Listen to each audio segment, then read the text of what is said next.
Kalau kata betul lah kau memang hargai aku, kau kena tunaikan apa yang aku nak. Betul, memang pun aku hargai kau. Enjin kancil, exhaust ambil exhaust preve. Exhaust preve, guna exhaust preve. Kau tahu? Gila permintaan dia ni. Kalau macam ni kan, tempat letak kaki ni ambil je mana-mana kayu plywood. Papan plywood tu letak kat sini. Aku kena pergi workshop ke? Ya. Kau kena pergi IKEA. Dia akan ada bencin ni. Kerusi kau tak nak ubah? Kerusi okey ni, tambah cushion. Tambah lapik cushion. Sebab aku selalu tukar-tukar cushion dekat kampung waktu raya. Mak kata, "Dek, beli sarung." Okay. Ini warna hijau body ni, warna hijau apa? Hijau askar. Hijau askar. Military green. Ini plywood. Ni plywood. Exhaust preve. Exhaust preve. Enjin kancil. Susah. Kancil baru tau. Bukan kancil lama. Yang dia punya lampu tu petak. Lepas tu aku rasa rantai ni tukar. Pakai rantai Mas 916.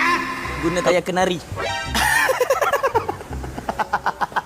Guna tayar kenari ni. Jadi bila kau nak layan kona tu, seronok.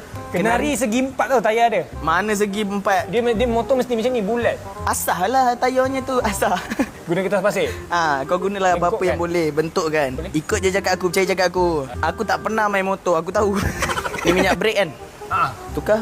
Minyak brake ni pun modified. Ganti dengan sesame oil. A few moments later.